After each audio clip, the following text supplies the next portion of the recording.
Hola, muy buenas tardes a todas, a todes, a todos. El día de hoy iniciamos una serie en colaboración entre GIRE, el Grupo de Información en Reproducción Elegida, e IntelliJuris, sobre pues los derechos sexuales y reproductivos. Esta serie se titula Hablemos de Nosotras. Y pues el día de hoy iniciamos con esto, y qué mejor manera de iniciar que hablando sobre las recientes sentencias de la Suprema Corte de Justicia en los casos de Coahuila y de Sinaloa.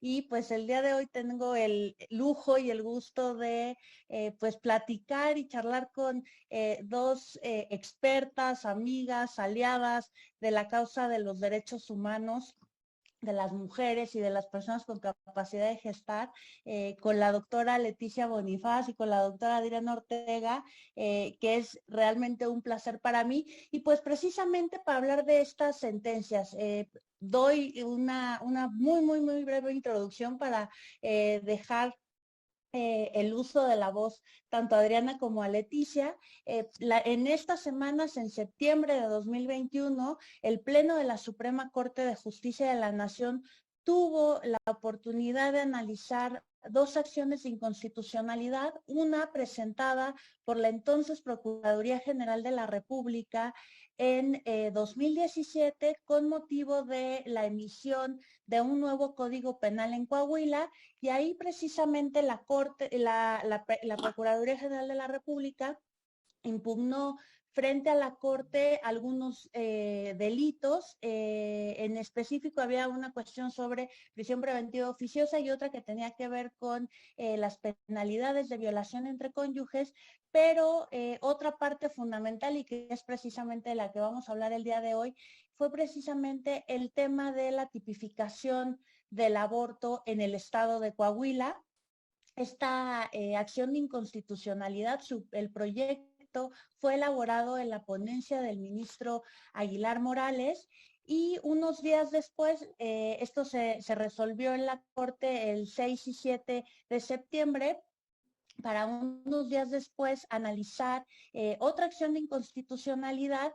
Esta fue con motivo de una reforma a la Constitución Estatal del Estado de Sinaloa, en donde se le daba el carácter de persona y se reconocía el derecho a la vida desde el momento de la concepción, al embrión o al feto. El proyecto fue elaborado en la ponencia del ministro Gutiérrez Ortiz Mena, y unos días después, una semana después en la Corte, a mediados de septiembre, también se resolvió sobre la constitucionalidad de ambas reformas legislativas. Adelantar, y seguramente quienes nos están acompañando saben que se declaró la invalidez en ambos casos, pero nos parece fundamental desde GIRI y desde IntelliJuris pues tener la posibilidad de platicar con Leticia y con Adriana, que han estado muy involucradas en este tema, que conocen a profundidad toda la parte jurídica, pero también en términos de los efectos de esta sentencia que va a tener pues en el acceso a servicios de salud y a servicios de aborto legal y seguro en México. Yo cierro aquí con esta breve introducción. Les adelanto que la idea va a ser tener dos rondas de intervenciones a partir de dos preguntas detonadoras que compartimos tanto con Adriana como con Leticia, en términos de, uno, qué sucedió con estas, qué resolvió jurídicamente la Suprema Corte de Justicia en estas dos acciones de inconstitucionalidad, y precisamente cuáles van a ser los efectos en términos de acceso a servicios de aborto legal y seguro para mujeres y personas gestantes. Yo haré después, primero serán estas intervenciones de 10 minutos cada una, después haré algunos comentarios y retomaré algunas de las cuestiones que ya nos están compartiendo vía chat, para después dar una segunda ronda de intervenciones, y después abrir un pequeño espacio de preguntas y respuestas. Vamos a estar aquí hasta las 8 de la noche. Y bueno, Iniciamos con Adriana Ortega, quien es secretaria de Estudio y Cuenta de precisamente la ponencia del ministro Gutiérrez Ortiz Mena. Adriana es una experta jurídica en materia de derechos humanos, de derechos de las mujeres en específico, y no voy a tomar más tiempo de su intervención, pues para escucharla. Adriana, por favor. Siempre es lo mismo con los micrófonos y el Zoom. Bueno, primero que nada, buenas tardes a todos, todas y todes. Me da muchísimo gusto estar acá. Agradezco mucho la invitación de Gire para compartir este espacio con Leticia Bonifaz, que además es una persona a la que respeto y admiro muchísimo, y a Inteleyuris, obviamente, por la oportunidad de estar hablando no solamente con Leticia, sino con las personas que nos están escuchando. Pues la verdad es que a mí me gustaría empezar por decir que aunque digamos, hay muchas razones para celebrar estas dos sentencias, pero creo que hay que reconocer también que este camino no ha sido fácil. Aunque la Corte ha transitado consistentemente o ha tenido consistentemente, independientemente de sus distintas conformaciones, una postura liberal o una postura pro derechos de las mujeres y de las personas gestantes a lo largo de las veces o todas las veces que conoció, que fue puesta frente a ella preguntas relacionadas con aborto, lo cierto es que es la primera vez que enfrenta las preguntas concretas de si la criminalización del aborto es violatoria de derechos humanos de las mujeres y las personas gestantes, y si es válido para los estados proteger la vida desde la concepción. Pero antes, y Leticia seguramente lo sabrá muy bien, hubo desarrollos legislativos que fueron supervisados por la Suprema Corte. Digamos que la historia del aborto y la Suprema Corte empieza con una impugnación a la ley Robles. Se le llamó ley Robles porque era una ley que fue hecha a propuesta de la entonces jefa de gobierno, y lo que hacía era entregar yo no sé si te acordarás, Rebe, pero lo que hacía esa ley Robles era decir, proponer un cierto procedimiento para el aborto por violación y colocar la causal de salud en el Código Penal de la Ciudad de México, del Distrito Federal, hoy Ciudad de México. Y la Corte confirma que estas dos decisiones legislativas son correctas. Es decir, para la Corte fue, congruente con los derechos humanos de las mujeres y las personas gestantes hacer estas dos incorporaciones. Las personas que impugnaron, que en aquel entonces eran la Comisión Nacional de Derechos Humanos y la Procuraduría General de la República, decían que no, que eso era ampliar indiscriminadamente los derechos humanos de las mujeres y motivar usos inadecuados de la figura de la interrupción del embarazo. La Corte tranquilamente les contesta que no es así, que existe una obligación constitucional a proteger la salud de las mujeres y que obviamente en caso de violación, que ya era una indicación existente, pues lo más correcto era ofrecer a las mujeres y a las personas gestantes un procedimiento para poder hacer efectivo este derecho. Y luego viene la despenalización del aborto en la ciudad, otra vez en la Ciudad de México. Esta vez se impugna otra vez esta consideración del legislativo o esta decisión del legislativo, y otra vez, una vez más, la Corte dice que esta decisión es correcta. Aquí la pregunta que enfrentó la Corte, si se fijan ustedes, es inversa. Es decir, la Corte no enfrentó la pregunta de si criminalizar el aborto es contrario a los derechos de las mujeres, sino si despenalizar el aborto era acorde con los derechos humanos de las mujeres. Frente a esta pregunta, que tiene sentido hablar de la inversión de esta pregunta, la Corte dice sí es válido despenalizar el aborto. Todo el mundo cree, y creo que aquí es un muy buen momento para aclarar ese punto, todo el mundo cree que la Corte optó por el argumento de la libre configuración legislativa. Eso no es exacto.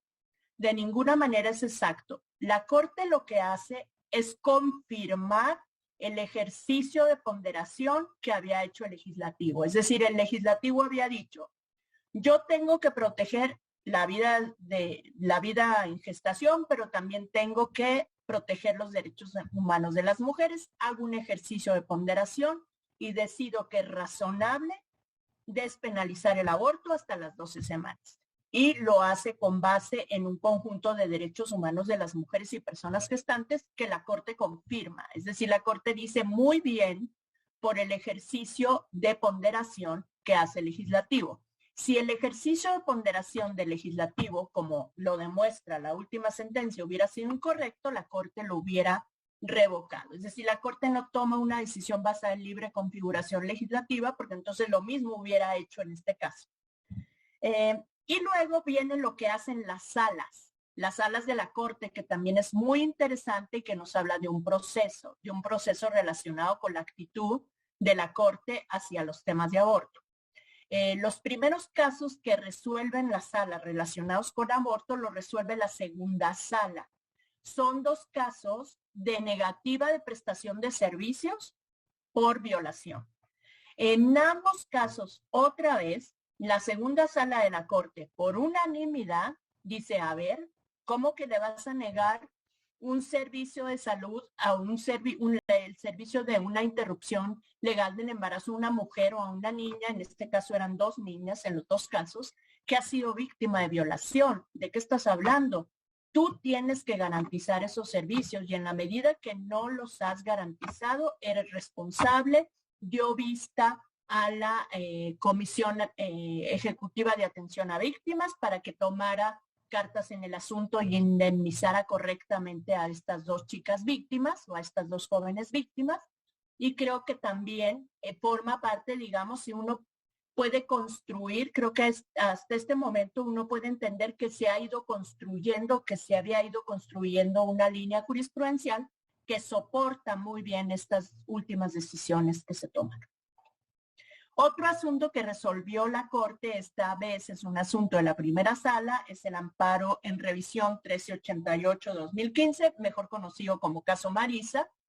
En ese caso, la primera sala interpreta el alcance del aborto por razones de salud.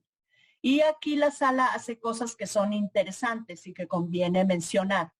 En primer lugar, extrae la obligación de prestar un servicio de aborto por razones de salud, no de la existencia de una causal en el Código Penal, sino directamente de la Ley General de Salud. La sala caracteriza el aborto por razones de salud como un servicio de atención médica y en esa medida dice las instituciones del Sistema Nacional de Salud, públicas y privadas, tienen la obligación de prestar estos servicios. Y hace además una interpretación amplia del derecho a la salud. Un segundo evento jurídico, un nuevo precedente ocurre otra vez en la primera sala y este es un asunto muy interesante. Aquí la primera sala de la Corte revisa la constitucionalidad del Código de Chiapas que establecía un plazo para el aborto por violación. Este es un caso muy dramático, una chica con discapacidad que había sido víctima de violación, no se percata y la familia que la cuidaba y su familia que la cuidaba no se percata de que ella está embarazada, sino hasta que acuden al servicio de salud por otra razón y entonces descubren que ella tenía 20 semanas de embarazo. Obviamente los servicios de salud se rehusaron a practicar el aborto por la limitación existente en su Código Penal que limitaba esos abortos a las 12 semanas de gestación. Revisando el plazo, la primera sala de la Corte encontró que ese plazo era irrazonable porque imponía una carga desproporcionada a las mujeres y personas gestantes en general, pero de manera muy particular a las mujeres y personas gestantes en situación de marginación. Y en este caso se trataba otra vez de una niña vulnerable por esa razón y una persona con discapacidad que también, digamos, había otro factor de vulnerabilidad o de opresión histórica y sistemática. Y por fin llegamos al final de la historia que nos tiene muy felices. La Corte enfrenta por fin la pregunta que no había llegado.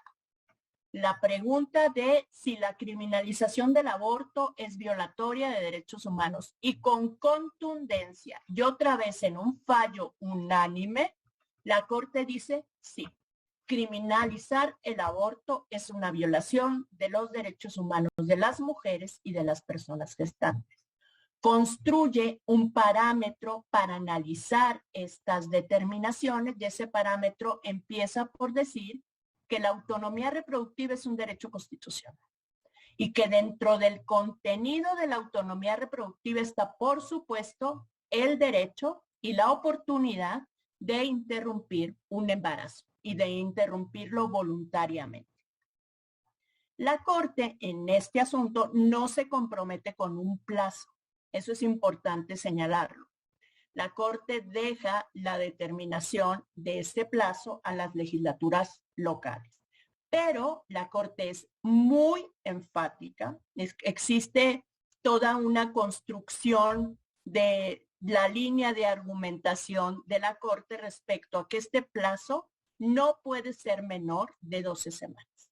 Esto se sustenta en la jurisprudencia comparada invocada por la propia sentencia, en los estudios científicos invocados por la propia sentencia, sin que finalmente se comprometa con un plazo determinado. Hace todo un estudio de por qué las 12 semanas son un buen plazo y finalmente dice que el plazo debe ser breve y razonable, fundamentalmente razonable. Y en este punto es interesante ¿cómo se puede recoger el término razonable? La jurisprudencia comparada demuestra que el término razonable se asocia a que los términos son posibles, los límites gestacionales son posibles, siempre y cuando no representen una carga desproporcionada para las mujeres. Entonces, creo que esta expresión de razonable contenida en la sentencia puede legítimamente interpretarse como la orden o como la prescripción de que no se establezcan cargas desproporcionadas a las mujeres y personas gestantes para acceder a este tipo de servicios. Y dado que hace toda esta construcción en torno a los derechos, y los derechos humanos ya sabemos que no solamente son derechos que supongan inmunidades, sino también derechos que suponen obligaciones muy importantes para los estados, la Corte vuelve a decir que las instituciones pertenecientes al Sistema Nacional de Salud deben garantizar el acceso a estos servicios en condiciones de aceptabilidad y de calidad. Todo esto forma parte de los razonamientos de la Corte. ¿Cuál es lo que yo creo que tiene que pasar con esto? Pues finalmente pueden sustentar, todo lo que está dicho en la sentencia puede sustentar distintas estrategias de litigio. Las personas que son profesionistas o profesionales en el litigio nos podrán decir con más precisión qué, pero a mí me parece que hay un montón de argumentos expresados de una forma perfectamente clara para que se garantice pues el acceso a los servicios de aborto para las mujeres y personas gestantes, y para que también se combatan las legislaturas estatales que siguen penalizando el aborto. La sentencia obliga a todos los jueces del país. Por eso el ministro presidente fue muy contundente cuando dijo: ninguna mujer puede estar presa por aborto. Si yo soy un juez de vinculación a proceso, la sentencia me obliga. Un juez de control, perdón. Si yo soy un juez de control o una jueza de control, la sentencia me obliga. Entonces yo no puedo dictar un auto de vinculación a proceso a una mujer por aborto. Creo que un primer efecto es ninguna mujer presa por aborto. Un segundo efecto es todo lo que se puede hacer en términos de litigio. Y bueno, viene, ya voy a irme rápido con lo otro, viene la última sentencia de la Corte, que tiene que ver con los estados no pueden crear sujetos de derechos ni personas jurídicas. Por un lado, ese es uno de los razonamientos de la Corte. Y también la Corte dice, en el caso de Sinaloa, la protección de la vida desde la concepción, no solamente no puedes crear sujetos de derecho y personas, sino que además tienes que tener mucho cuidado si esa tu decisión legislativa de crear sujetos de derechos o nuevas personas implica una restricción importante a los derechos humanos de las mujeres y las personas gestantes. No puedes pretender utilizar la Constitución estatal para generar protecciones absolutas sobre crear derechos por un lado y por otro lado generarles protecciones absolutas. Y yo creo que con eso me llevé mis 10 minutos y un poquito más. Y es todo lo que tengo que decir en este bloque. Muchas gracias, Rebeca. Muchísimas gracias, Adriana. Gracias por ese recorrido jurisprudencial. Y ahora, para no robar más tiempo, le doy la palabra a la doctora Leticia Bonifaz, es abogada mexicana, experta en derechos humanos, en derecho constitucional. Actualmente, desde 2020, es integrante, experta del Comité CEDAW, del Comité para la Eliminación de todas las formas de discriminación en contra de la mujer. Leticia, por favor.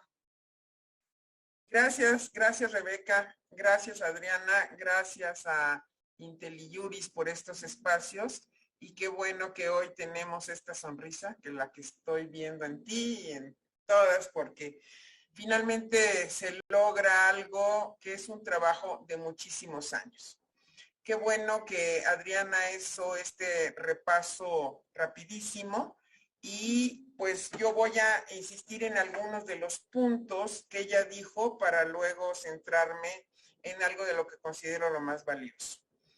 Para mí, uno de los cambios más importantes es que, por ejemplo, las causales que se incluyeron con la ley Robles y lo que la Corte decidió, ahí se quedó, no trascendió. Eso es muy relevante. Porque eso sigue siendo una discusión que se quedó a nivel académico, porque no cambió nada en ningún ministerio público de entonces, no cambió nada porque no había una norma oficial como la que tenemos ahora, porque no era eficaz, independientemente que tuvieras unas causales más que fueron validadas por la Corte, el tema ahí se quedó, no pasó a más. Siguieron pasando los años y viene pues la gran decisión de despenalización del aborto de Marcelo Ebrard en la Asamblea Legislativa en el 2007, y ahí sí puedo hablar como actora participante. En esta ocasión soy espectadora, pero pues qué bueno que se pueden jugar los distintos roles. Y lo más curioso de aquella época es que la idea de quitar las causales y de ir, como en muchos países europeos, hacia fijar un plazo y ya olvidarnos de las causales, porque con las causales lo que provocas es que tengas que ir a justificar tu decisión. Y tienes que ir a probar y empieza el desgaste que ya sabemos. Y esa tragedia era la que queríamos evitar. Entonces, independientemente de la razón, la clave es el plazo. Y cuando se da ese paso tan relevante, lo curioso es que las impugnaciones vienen, como ya lo dijo Adriana, de la CNDH de entonces, que estaba presidida, pues en ese entonces, por José Luis Soberanes, un hombre del Opus Dei, de derecha, y por quien después fue ministro, mi amigo Medina Mora, porque independientemente que hayamos sido contrapartes en aquel momento, somos amigos. Y lo curioso es que pues allí, para invalidar, ellos necesitaban 8 votos y nosotros teníamos sobradamente, sabíamos que no iban a lograr esos 8 votos y al final lo logramos nosotros. Cuando habló Adriana de la libre configuración legislativa, ese fue el punto de vista en específico de la ministra Luna Ramos y fue como cayó el 8º voto en aquel momento. ¿Qué tuvo de trascendencia la impugnación que hicieron y qué hizo la Corte en aquel momento? En aquel momento lo que pasó es que estaban, como le llamemos, las fuerzas vivas, derechos y antiderechos, y se abrieron espacios para que se dieran opiniones a favor y en contra, unos días unos, otros días otros, para que no nos enfrentáramos, y tuvimos la oportunidad aquí en el edificio de Revolución de dar los argumentos, y los argumentos no estaban tan claros como hoy los pone Adriana. Esta es la pregunta y estas son las posibles respuestas jurídicas. Ahí se hablaba de cuándo empezaba la vida y se intervino la Comisión de Bioética de la UNAM, que por cierto acaba de fallecer uno de los más importantes participantes de aquel momento. Y bueno, se da todo esto y al final lo que se logra es que sí tengas realmente un efecto. Ahora, nosotros sabemos que votaron en contra 3 ministros de entonces. El ministro Ortiz Mayagoitia, el ministro Azuela, y lo curioso es que el ministro ponente, que sabíamos que estaba en contra porque él era un ministro conservador que estaba orgulloso de sus posturas conservadoras, el ministro Aguirre Anguiano, lo que hizo fue un estudio sociológico inesperado, porque mandó a preguntar a todo el país cuántas mujeres estaban presas por el delito de aborto en los últimos 20 años. Esa es una pregunta que hace el ministro y le llega la respuesta y por fortuna en aquel momento casi no habían mujeres que estuvieran sufriendo una pena por el delito de aborto. ¿Qué pasó después? Pasó que después del efecto de la despenalización en la Ciudad de México, vino la reforma de muchas constituciones, creo que llegaron a ser 18, poniendo lo de la protección de la vida desde la concepción, que es ahora la segunda sentencia que ya se invalidó para el caso de Sinaloa. Pero en aquel momento la reacción de la derecha es: tú vas con esta medida progresista en la Ciudad de México, pues nosotros vamos en la reacción con alianza de PRI y PAN, modificando constituciones locales, poniendo el derecho a la vida desde la concepción, y allí sí hubieron impugnaciones, pero no hubo manera de echarlas atrás, porque no se tuvieron ni los argumentos ni las formas. Hubo algunos municipios, me acuerdo Arroyo Seco, algunos ahí con Alejandro Madrazo litigando, que no se lograron. Pero lo interesante es que esa reforma sí ya tuvo efectos y ya se vio lo que implicaba en la Ciudad de México que tuvieran muchas mujeres la posibilidad de tener un aborto seguro, una interrupción legal del embarazo, le llamamos, y la otra cosa que es clave es que simultáneamente se reformó la Ley General, la Ley de Salud de la Ciudad de México. Y esto es importante porque necesariamente tienen que ir complementándose los servicios de salud que se tienen que prestar para que entonces la reforma sea integral. Creo que Oaxaca lo hizo en 2 pasos y que hasta ahorita está regulando esta segunda parte, porque tú no puedes solo despenalizar, sino garantizar el ejercicio del derecho y hacer toda una revisión. Ahora, lo curioso es que en aquel momento nosotros sí pusimos la objeción de conciencia en la Ciudad de México, y lo que se hizo fue, donde había médicos objetores, moverlos de hospital a donde no hubiera solicitudes de interrupciones legales de embarazo. Entonces, son cuestiones que son prácticas, pero que son muy relevantes.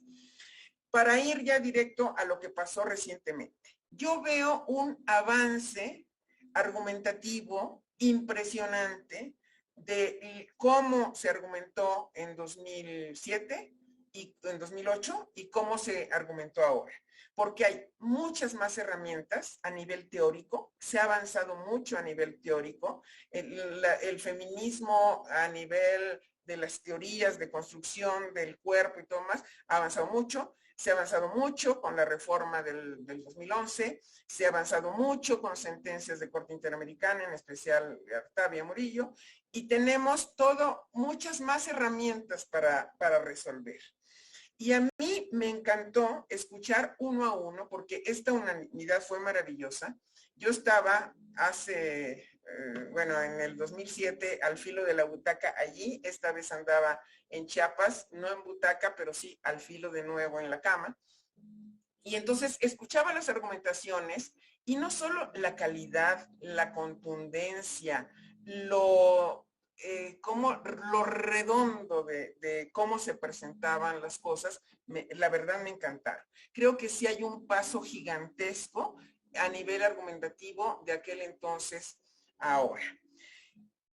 Lo que ya se resolvió, ya lo dijo Adriana, y creo que fue muy contundente tanto el mensaje final que da Luis María Aguilar, como después la clara referencia a que ninguna mujer puede estar presa por abortar en el país. Con la claridad de que hay una unanimidad. Por cierto, falleció la mamá del ministro Pardo, no le he dado mis sentidos pésames, lo hago por esta vía, y por eso no estuvo, y por la gravedad no estuvo presente en la reunión, por eso no tuvimos 11 votos sino 10, pero hay una unanimidad que respalda con contundencia las decisiones en relación a por qué los derechos de las mujeres tienen que ser garantizados, con todas las razones que ya dijo Adriana. No sé cómo voy de tiempo, ¿me dices, por favor? Si quieres, tienes todavía unos minutitos, Leti. Perfecto. Entonces, que en el caso concreto de Coahuila, el hecho de que hayan emitido un nuevo código permitió de nuevo hacerse la pregunta. ¿Cómo es que la Corte logra pronunciarse? Contrariamente a lo que pasó en el 2007, aquí es la PGR a favor de que se garanticen derechos, jugando un rol completamente distinto, lo que se ve en el papel que juega el Ejecutivo y la CNDH, porque quien pone la bola sobre la mesa para este bateo de hit es finalmente la CNDH en el segundo caso, y ahora con la objeción de conciencia, y una minoría legislativa también. Entonces, ¿qué provoca que se pueda llevar a la discusión y qué provoca que al final vayamos teniendo los nuevos posicionamientos y la claridad para decir en dónde estamos hoy en relación a los derechos sexuales y reproductivos de las mujeres y cómo se tienen que garantizar estos? Me gusta mucho, además, que yo ya veo hoy en los ministros viendo más allá de Pino Suárez II. Ya se salen a ver qué va a pasar allá afuera, como en el tema de objeción de conciencia. Bueno, ¿y qué va a pasar y cuál es la consecuencia práctica? ¿Y qué más, cómo tenemos que ir reforzando para que esta garantía del ejercicio del derecho también se dé? Eso me gusta mucho porque no era lo usual. Lo usual era quedarse en el ámbito del derecho nada más. Ahora, ¿qué pasa con el tema de las y los antiderechos? A mí me preocupó muchísimo ver la toma de posesión de la nueva gobernadora de Chihuahua con el pañuelo azul, porque finalmente estamos en un estado laico, hay una decisión tomada por la última instancia judicial y por lo tanto hay una obligatoriedad de cómo debemos interpretar los derechos sexuales y reproductivos de las mujeres. Para mí, lo más delicado es que en la práctica se siga induciendo a las mujeres a que hagan algo en contra de su voluntad. Porque al final, atrás del derecho a decidir, está lo que dijo la Corte. Está la libertad, pero también hay un tema de dignidad, de salud y de vida. Y cuando haces la conjunción de estos derechos, logras lo que finalmente se logró en semanas pasadas. Le dejaría hasta ahí.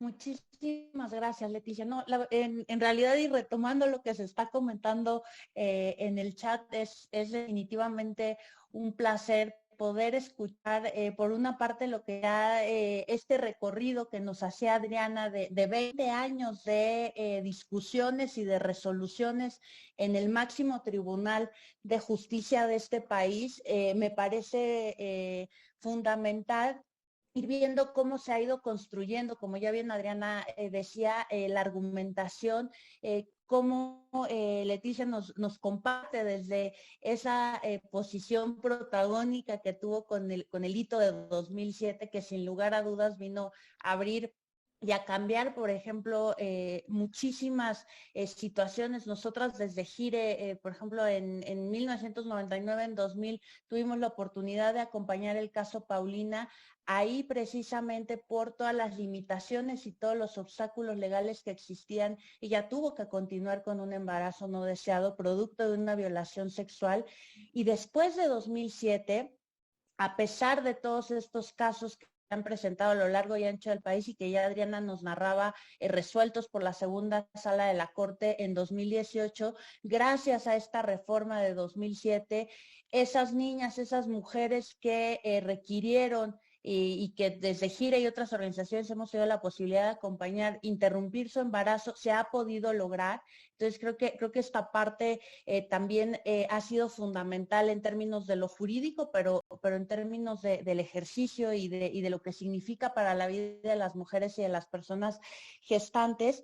Y yo quisiera, además me encanta ver cómo se van pues mostrando los diferentes actores y actrices en toda esta lucha y en toda esta construcción que ha habido en estos años y también retomar esta parte que las dos hacen referencia, siendo expertas en la materia jurídica de este uso del derecho que se está haciendo, ¿no? Cómo se entiende lo constitucional, cómo por parte de los sectores conservadores, de los grupos antiderechos, se quiso hacer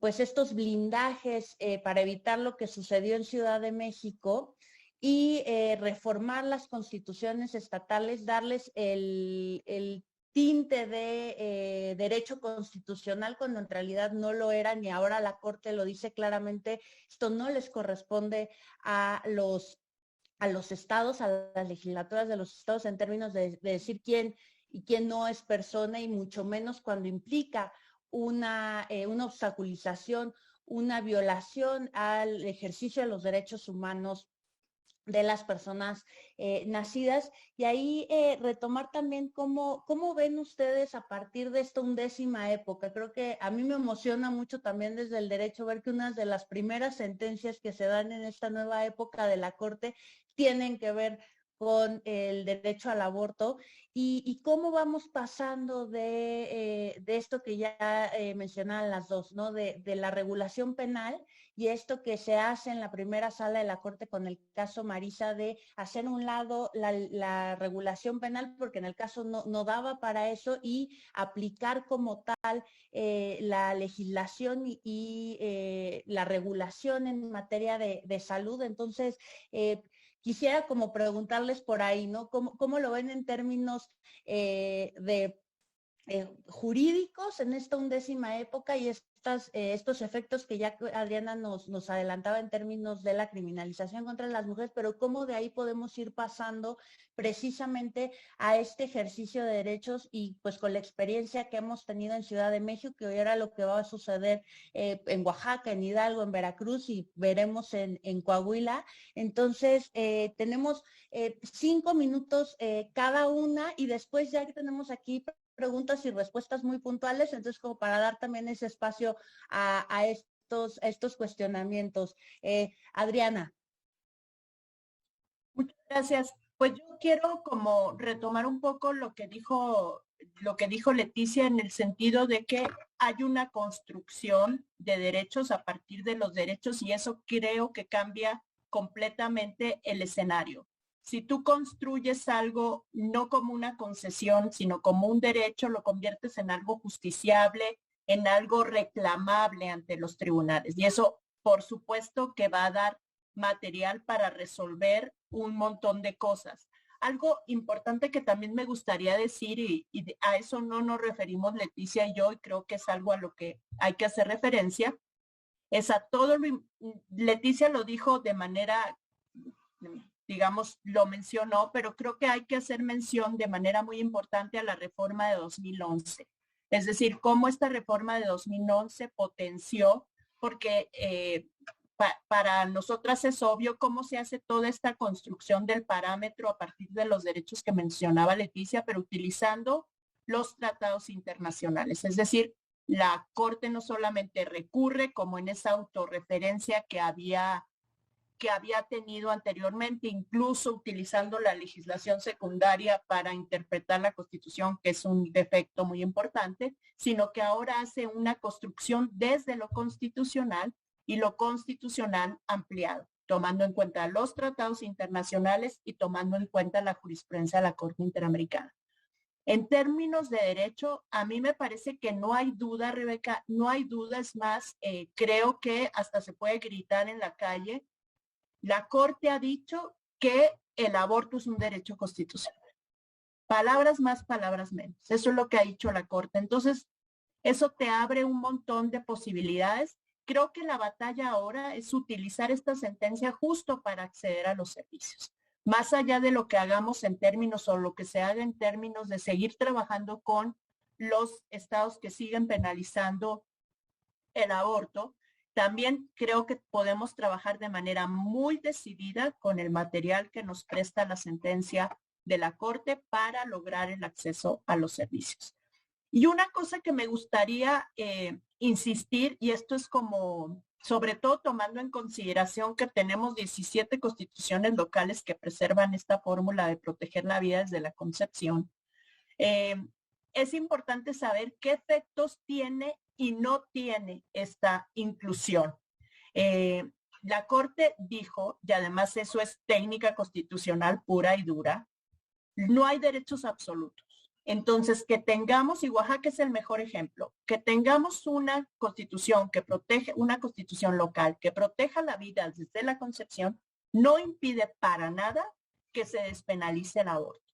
La Corte declara inconstitucional esta cláusula porque considera, primero, que no corresponde a los estados crear personas, y segundo, porque crea estas cláusulas lo que hacen es variar el imaginario en torno a los derechos. Generan, por ejemplo, falso temor en los prestadores de servicios de salud, que aunque los códigos de sus estados no penalicen ciertos abortos, de todos modos tienen miedo porque la Constitución. Pero eso es una cuestión más bien simbólica, más bien imaginaria, más bien imaginal. No quiero decir imaginaria porque imaginaria tiene otras connotaciones. Entonces creo que finalmente hay que rescatar esta línea argumentativa de la sentencia de la Corte sobre protección de la vida desde la concepción, donde se dice, un momento, tú no puedes pretextar, Estado, la existencia de esta cláusula para no despenalizar el aborto, para no prestar servicios de regulación de la fecundidad. Eso es otro boleto. Lo que tú no puedes es crear personas, pero tú no puedes utilizar estas cláusulas para pretextar que no vas a hacer evoluciones favorables a los derechos humanos de las mujeres o que vas a dejar de prestar ciertos servicios de salud reproductiva. Y pues también la Corte en este caso dice, pues es peligrosito o inconveniente, por decirlo de alguna manera, que tú pretendas construir un derecho absoluto que va a terminar restringiendo los derechos humanos de las mujeres. Entonces creo que, digamos, si uno lo piensa jurídicamente y pensando en lo que sigue, yo pienso que aquí tenemos material para hacer un montón de cosas y que esas cosas, sobre todo, tengan que ver con garantizar el acceso de las mujeres a los servicios de aborto, porque no basta que no estén en la cárcel, eso es un paso enorme, gigante. La sentencia da para hacer eso ya, pero creo que la sentencia da también material para pensar que hay que garantizar el acceso al aborto, sobre todo porque la Corte, y lo quiero repetir porque me dan ganas, como te digo, de gritarlo en medio de la plancha del Zócalo, la Corte ha dicho que el aborto es un derecho constitucional. Esa es la construcción de la sentencia, no hay duda respecto de eso. Muchísimas gracias, Adriana. Y ya para dentro de 5 días, para el 28 de septiembre gritaremos. Esto no sé si desde la plancha, desde las redes sociales y desde todos los medios que tengamos. Leticia. Pues coincido en la importancia de dejar claro esto y siento que debemos ver, como dije antes, la integralidad de la protección del derecho, porque vuelvo con los antiderechos. Los antiderechos protegen la vida así, en abstracto y, como decía, en absoluto, cuando hay que ver la vida en sus distintos conceptos y la vida digna y la vida social, en fin. no es una cosa así absoluta. Pero lo más importante, y alguien ya lo ponía en el chat, hay que recordar que México es un estado laico y que es otra de nuestras grandes tareas defender la laicidad, porque son dos ámbitos distintos. Que la iglesia siga trabajando con sus feligresas y feligreses y que el Estado haga la responsabilidad que tiene de brindar los servicios de salud pública y también algo que es muy importante. Se insiste mucho en que hay que prevenir y sí, pero muchas veces justamente son los grupos antiderechos los que se oponen a la educación sexual. Ahí estuvo el tema del PIN parental.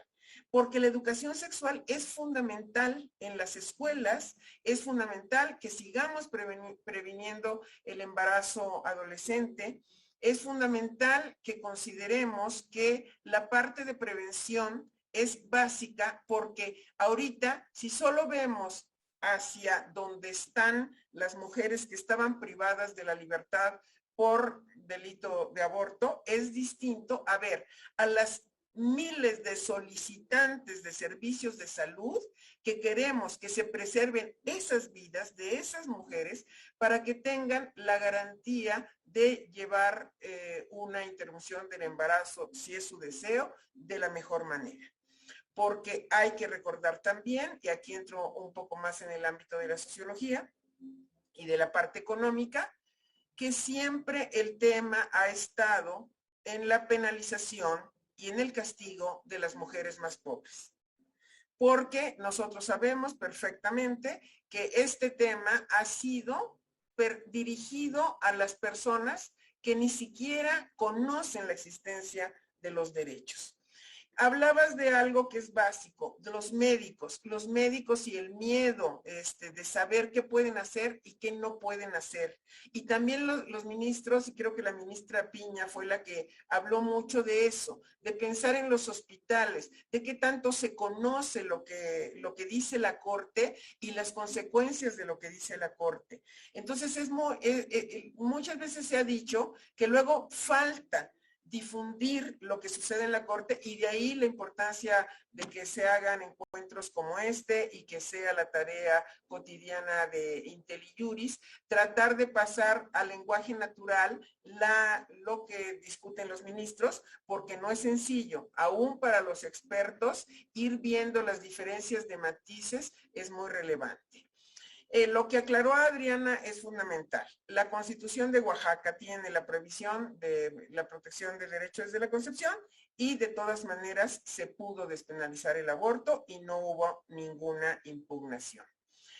Este tema, para mí todavía hay que insistir en que proteger la vida desde la concepción a mí me sigue pareciendo un deber incumplible, porque muchas veces un óvulo fecundado que no se implante en el endometrio sale, se expulsa. ¿Y cómo lo proteges? Vas a estar midiendo el pH de cada mujer, protegiendo la vida desde la concepción. Bueno, pero yéndome a esos extremos, de lo que se trata es de garantizar que si ya hay un óvulo fecundado que empieza su proceso, y me gustó muchísimo que se haya dicho eso, tenemos que ver que es un proceso y que va aumentando el nivel de protección en la medida en que evoluciona, pero no tiene la misma calidad, y ahí está el tema de la píldora del día siguiente, del día 1 a las 12 semanas. Y por supuesto que cuando en la Ciudad de México se habló de las 12 semanas, se consultó a expertos por qué cambia el término de embrión a feto, cuándo se desarrolla el sistema nervioso central. Hay muchas razones, no es que a alguien se le ocurrió 12 semanas, sino hay una consulta de fondo, en algunos países es un poquito más adelante, pero lo que es también importante en la sentencia del ministro Gutiérrez Ortiz Mena me pareció extraordinaria, y la presentación que hizo también, y siento que a partir de ella nos quedan muchas cosas claras, pero ante todo, con lo que cerré la intervención anterior, la dignidad de la mujer y su derecho a decidir, que no tiene por qué ser nadie más que ella la que conoce las condiciones particulares y hoy tiene el respaldo del derecho. A mí me da mucho gusto que el avance se dé en sede jurisdiccional, porque es muy complejo hacerlo en sede legislativa, sobre todo en este país federal que somos o que pretendemos ser, porque a veces ya saben que el tema del federalismo es real o ficticio. Pero el hecho de que tengas mujeres mexicanas con distintos derechos en función de qué entidad de la República habitan, pues no puede ser. Cuando vino la despenalización en la Ciudad de México, venían mujeres, el 30% del Estado de México, en la frontera del oriente de la Ciudad de México, en todos los hospitales de Iztapalapa. ¿Por qué? Pues porque son esas mujeres las que, independientemente cuál sea la regulación en el Estado de México, van a venir a la Ciudad de México, donde aquí no solo está permitido, sino existe la posibilidad de la atención. Entonces, que ya no se ponga de pretexto el tema de lo federal y lo local. Y sí, tenemos un esquema de Ley General de Salud, que es a donde se va a regular ahora la objeción de conciencia, y todo el tema de los códigos penales locales y sus distintas regulaciones, dejando más o menos protegidas a las mujeres. Lo ideal sería, como estamos hoy, que toda mujer mexicana, por esta decisión de la Corte, no tiene ya hoy ningún riesgo. Le dejaría hasta acá. Muchas gracias, Leticia. Qué importante hacer esta aclaración y ya lo decían las dos, ¿no? Esto, independientemente de la regulación en cada uno de los estados, aquí estamos hablando en términos de derechos humanos, en términos de derecho constitucional, y esto va más allá de la distribución de competencias, de las regulaciones en los estados, tiene que ver con el ejercicio de la autonomía reproductiva, del derecho a la vida de las mujeres y a las personas gestantes, de su dignidad, como ya comentaba Leticia. Y bueno, cerrar este espacio con, hay varias preguntas de las personas que nos están acompañando en este espacio. Entonces, uno que tiene que ver con el otro tema que ya no tocamos, pero que en otra ocasión estoy segura que vamos a platicar, la parte de la objeción de conciencia. Preguntan a la doctora Bonifaz si no debió haberse resuelto este tema desde una interpretación conforme. Voy a dar todas las preguntas un poquito como por los tiempos y entonces ya Leti y Adriana para que puedan contestar. Otra pregunta tiene que ver con el tema de la personalidad jurídica desde el derecho civil. Dicen, toda vez que en el Código Civil del Estado de México se establece el reconocimiento como persona acreedora de derechos desde la concepción, ¿qué efectos tendría la segunda sentencia en cuestión de derechos patrimoniales? Me imagino que tendrá que ver con toda esta parte de las herencias, pero bueno, está planteada de esta manera.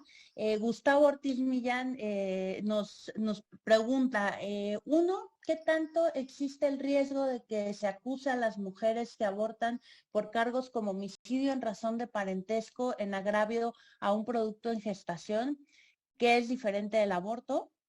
Dos, ¿es previsible que los congresos locales desacaten el mandato de la Corte, como en el caso de matrimonio igualitario, en el que no todos los estados han modificado sus códigos civiles? ¿Qué consecuencias tendría esto y qué se puede hacer al respecto? También tenemos aquí otra pregunta, ¿cuál sería el siguiente paso? Analizar las posibles reformas a los artículos 1 y 4 de la Constitución, a la Ley General de Salud. Otra pregunta, en cuestión convencional de la protección de libertad de conciencia, ¿considera que la Corte debió decretar constitucional el artículo 10 bis de la Ley General de Salud? Es una pregunta para Leticia.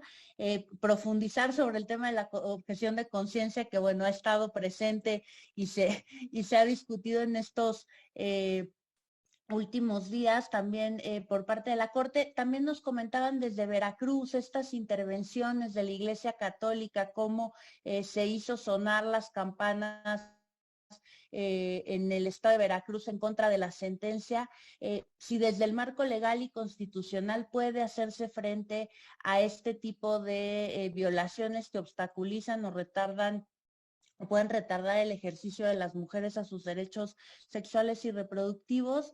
También nos preguntan cuáles serían los desafíos de los servicios de salud precisamente para garantizar la interrupción legal del embarazo y el problema de la ponderación del derecho de objeción de conciencia en el sector de salud, en el sector público de salud y el derecho constitucional al aborto. Y si imponer la paternidad no vulnera derechos reproductivos y el libre desarrollo de la personalidad del varón. Nos preguntan también si va a ser posible difundir la sentencia y sus efectos en infografías. Por supuesto que sí estamos desde muchísimas organizaciones y sectores, pero bueno, en el caso de Gire hemos seguido estas discusiones, hemos publicado en nuestras redes sociales y una vez que tengamos los engroses de las sentencias, por supuesto que va a haber ahí material mucho más accesible y no tener que leernos las 200 o los números de páginas que sean de los engroses. Entonces, bueno, adelante, querida Adriana, con estas preguntas, si quieres responder algunas de ellas. Híjole, pues parece que esto es para una tesis de doctorado, todo lo que preguntaron, pues yo la verdad creo, soy una firme creyente y lo voy a volver a decir, en que las personas deben tener garantizada su libertad de conciencia hacia arriba y hacia abajo. El problema con la legislación con el artículo 10 bis de la Ley General de Salud, que creo que fue una de las cosas que preocupó mucho a la Corte y que lo estuvieron diciendo durante las intervenciones los ministros, es que es una regulación muy deficiente. Y cuando la regulación es deficiente, las posibilidades de que se utilice de forma inadecuada son muy altas. Entonces creo, y la Corte también lo dijo muy claramente, no está en contra de que las personas vivan de acuerdo con su conciencia, lo cual es valioso y debe protegerse también a propósito de un Estado laico, pero también existen preocupaciones reales porque esta manifestación de conciencia no se convierta en un obstáculo para el acceso a los derechos que no solamente implican la interrupción legal del embarazo, sino también una serie de acceso, el acceso a una serie de servicios relacionados con el control de la fecundidad y también con el acceso a otra gama de servicios que pueden ser necesarios y que algunos médicos o médicas se puedan sentir como incómodos o retados a prestarlos. Lo de homicidio agravado por razón de parentesco, creo que lo que ha pasado ahí, y eso es importante hacer esa distinción, Rebeca, yo creo que ahí hay un espacio de litigio interesante. Hay una confusión muy grande y es una línea y se ha convertido también como una estrategia de la derecha, un poco de lo que nos hablaba Leticia antes, de cómo que eso hay que tener cuidado porque la derecha siempre reacciona. Pensamos ahorita que ya no va a poder utilizar las constituciones locales, pensamos ahorita que ya no va a poder utilizar la despenalización del aborto, pensamos también que no va a poder utilizar la objeción de conciencia, pero les quedan espacios de acción y seguramente uno de estos espacios de acción será estas acusaciones por homicidio agravado en razón de parentesco. Y digo yo que ahí hay un espacio de litigio importante porque entonces lo que se tiene que acreditar en esos casos es que las mujeres no están cometiendo homicidios agravados en razón de parentesco, sino que se trata de abortos o de partos fortuitos que equivalen a abortos, ¿no? Y lo de los derechos patrimoniales, eso es algo que también se tiene que decir. No es que el producto de la concepción adquiera derechos patrimoniales. Eso es derecho civil de siempre. Está sujeto a la condición, o sea, un producto de la concepción, si yo tengo un embarazo y mi papá hereda a mi feto, si mi feto no nace y no dura 24 horas o no lo registro, Mi papá, hagan de cuenta que nunca le heredó a nada a nadie.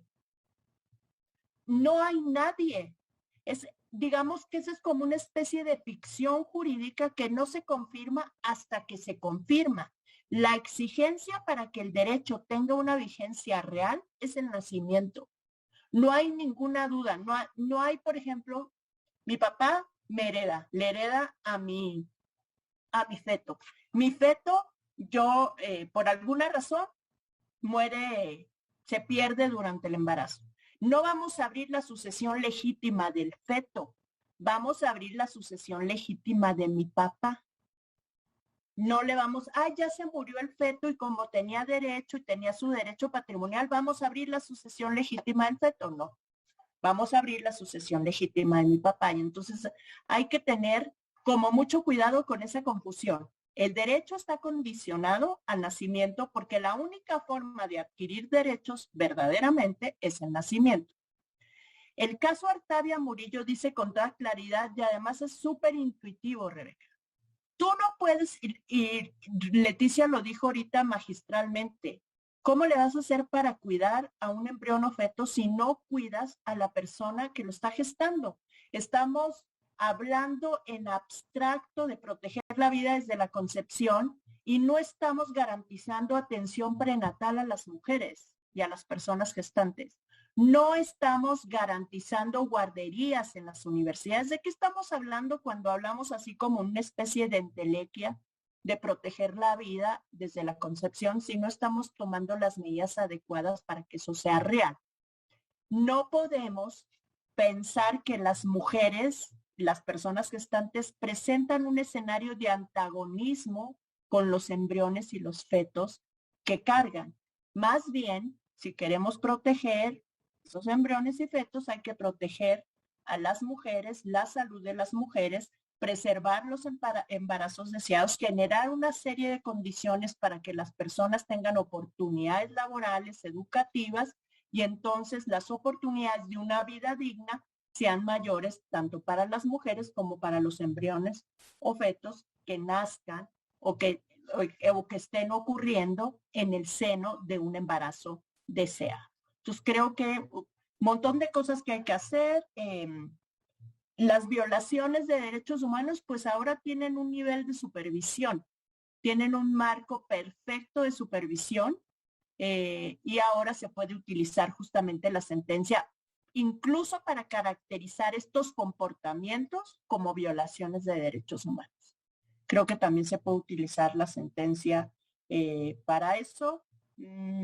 Lo de la interpretación conforme, bueno, eso ya lo dije.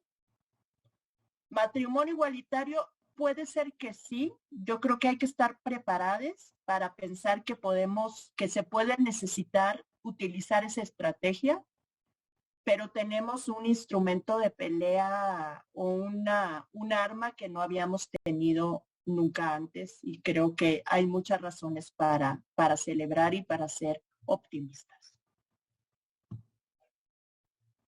Muchas gracias, querida Adriana. Leticia. Pues ya se nos está terminando el tiempo. Yo quisiera el compromiso de IntelliJuris de abrir el foro para objeción de conciencia porque no nos da tiempo de responder a todas las preguntas. Yo solo coincido con Adriana en relación a que le den la vuelta por el homicidio por razón de parentesco. Y lo que sí les quiero decir por alguna de las preguntas, que yo no iría por ninguna reforma constitucional ahorita. Tenemos todo el aparato suficiente, más si pensamos en lo que se ha llamado bloque de constitucionalidad. No movería en absoluto nada de la Constitución. Y me da muchísimo gusto que cada vez podamos hablar estos temas más en clave de derechos y no en temas de lo que es pecado. Aquí hablamos de otras cuestiones, fuera del tema religioso, estamos hablando de derechos. Les agradezco mucho que me hayan invitado. Muchas gracias, querida Leticia. Pues solamente resta agradecerles muchísimo a nuestras panelistas, a todas las personas que se conectaron el día de hoy en esta primera sesión de Hablemos de Nosotras. Nos quedamos con el compromiso y anotamos para hablar sobre el tema de objeción de conciencia. El próximo mes va a ser un espacio mensual. Los miércoles a las 7 de la noche tendremos esta hora para hablar sobre temas de derechos sexuales y reproductivos en esta colaboración entre Gire e IntelliJuris. Y otra vez muchísimas gracias por estar aquí y un placer conversar con estas dos mujeres extraordinarias, expertas en materia de derechos y aliadas indiscutibles de los derechos reproductivos de las mujeres y de las personas gestantes. Un saludo y un abrazo, muy buenas noches.